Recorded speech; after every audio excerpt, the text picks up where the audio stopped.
پتہ چلا کہ یہ ٹولی جو تھی ٹینکوں کی لبنانی بارڈر کے اندر پہنچے تھے، اور پھر حزب اللہ نے جب ان کو آگے پہنچنے کے بعد گھیرا تو پھر اپنی جانیں بچا کے جو یہ بھاگے ہیں، تو کنفیوژن کے اندر اپنی ہی گاڑیوں سے ٹکرا کر یہ ٹینک جو ہے پلٹ گیا،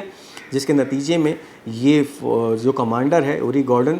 یہ زخمی ہوا ہے۔ اور اس وقت کیفیت یہ ہے کہ مسلسل طور پہ حزب اللہ جو ہے ان کو آگے آنے کی جگہ دیتے ہیں، جب یہ لبنانی گاؤں میں گھستے ہیں،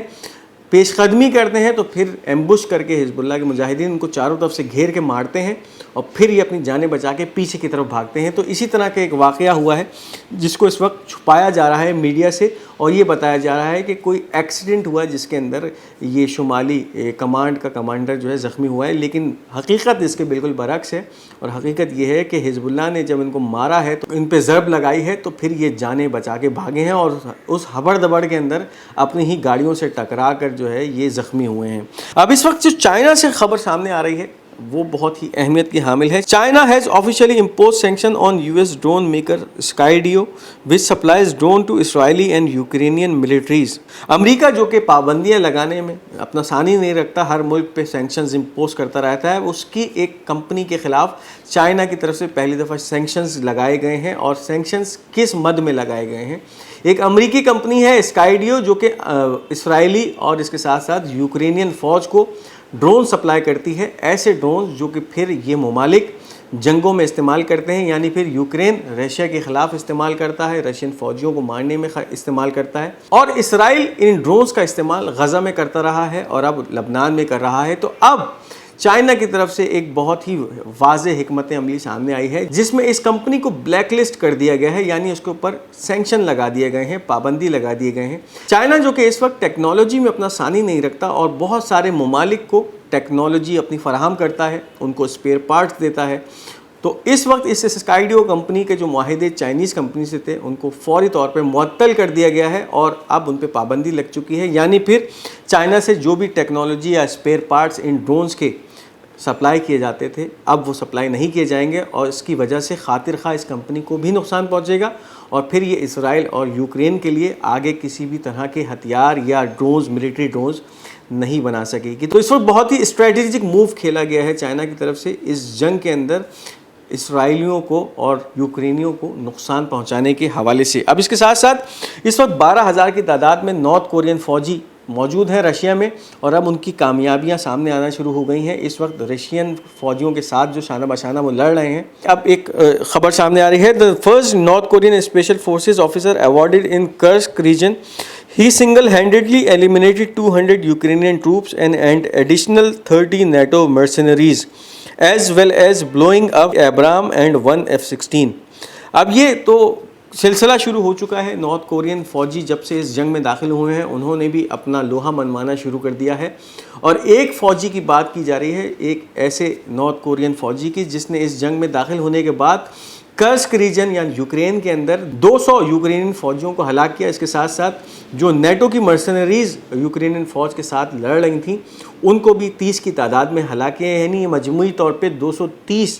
فوجیوں کو جو ہے وہ ختم کیا۔ اس کے ساتھ ساتھ 5 امریکی ایبرام ٹینکس وہ بھی تباہ کیے، اور ایک امریکی F-16 طیارہ جو کہ اس وقت بہت ضروری ہے، یوکرین اس کو جو ہے مانگ رہا ہے مسلسل امریکہ سے، اس کو بھی تباہ کیا۔ تو ایک بہت ہی بڑا دھچکا ہے جو کہ یوکرینیوں کو پہنچایا، اور یہ بات ہو رہی ہے ایک فوجی کی جس نے سنگل ہینڈڈلی یعنی بذات خود یہ تمام کارروائیاں کی ہیں، اس کو پھر نوازا گیا ہے ایوارڈ سے میدان جنگ میں۔ اس حوالے سے اب یہ خبریں آ رہی ہیں جس کے اندر رشینز جو ہیں اس فوجی کو ایک میڈل پہنا رہے ہیں کرس کے علاقے میں ان تمام